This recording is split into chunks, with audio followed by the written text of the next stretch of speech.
This video is to help people who are going to fall into an accreditation category to identify which tier would apply to them if the phase 2 draft regulations go through. So let's start with which horticulture producers are going to fall within accreditation. It's any producer of leafy vegetables or melons with 1 or more hectares of cultivated land, and I've dealt with the definition of cultivated land in a different video.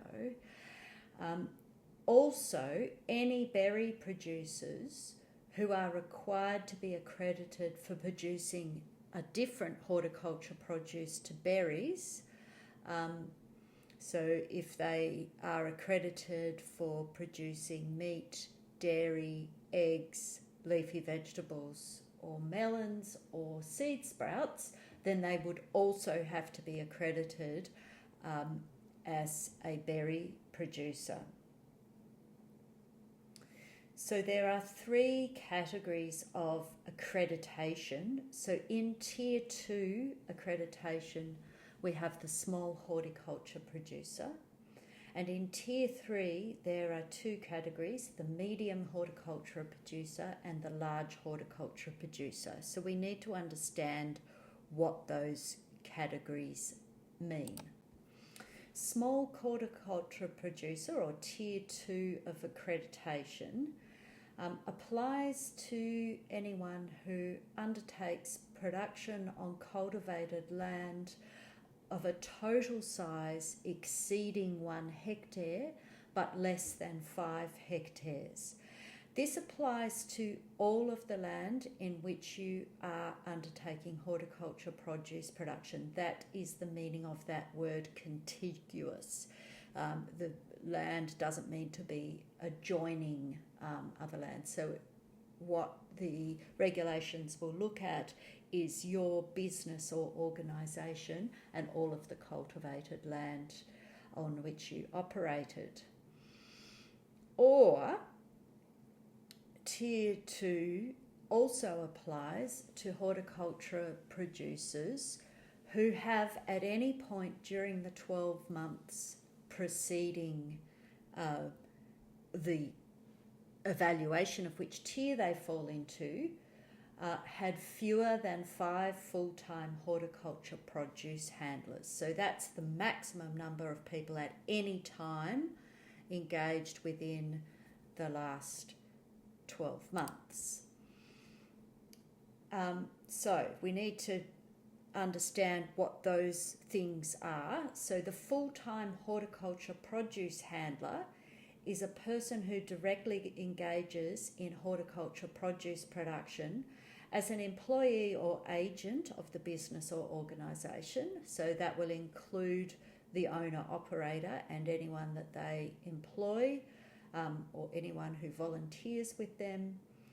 And the full time calculates 38 hours in a week.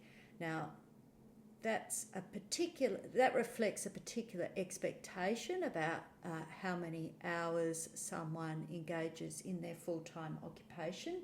I would hazard a guess that there are a lot of small producers who are spending far more than 38 hours a week trying to produce food. But if you're the owner-operator, you don't count as more than 1 person.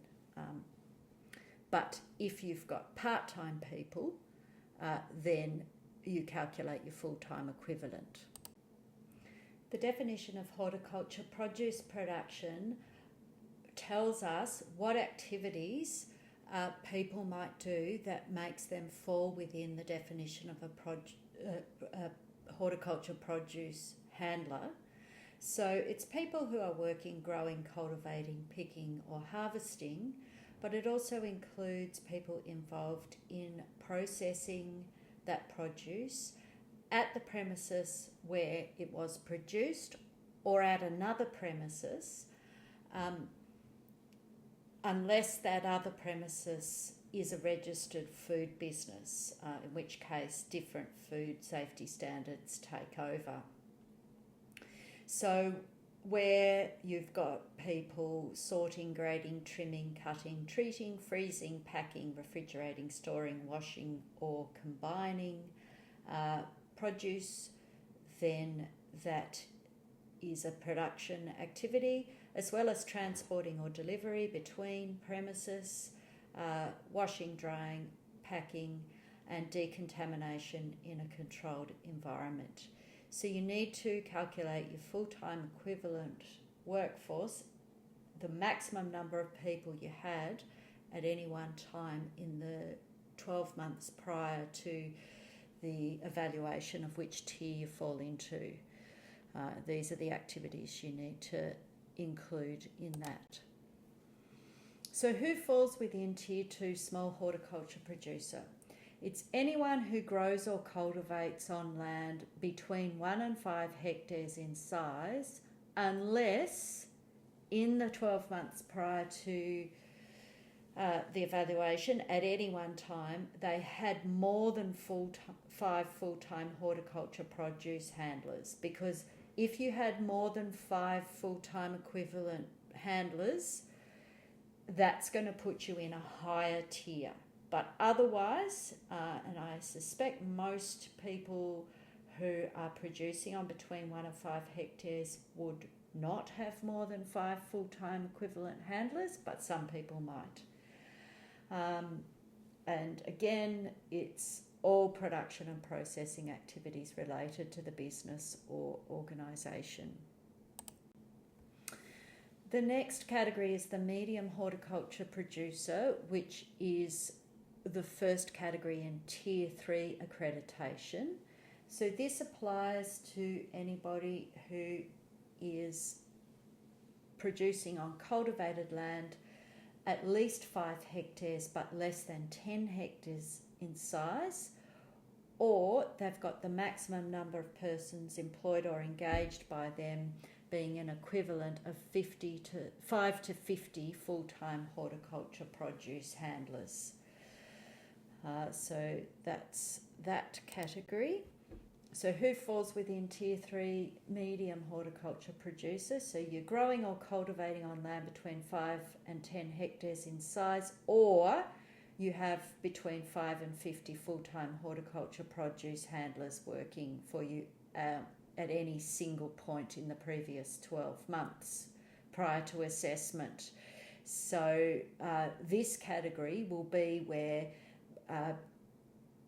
people who are producing on less than 5 hectares but who had more than 5 full-time equivalent people at any point engaging in horticulture produce handling.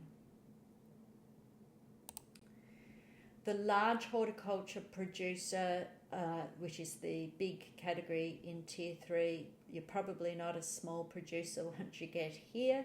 So you've got at least 10 hectares of cultivated land, or you're employing 51 or more full-time horticulture produce handlers at any point annually. So who falls within this? I think that's pretty self-explanatory. So I hope that's helpful to explain how to identify which accreditation tier you might fall into.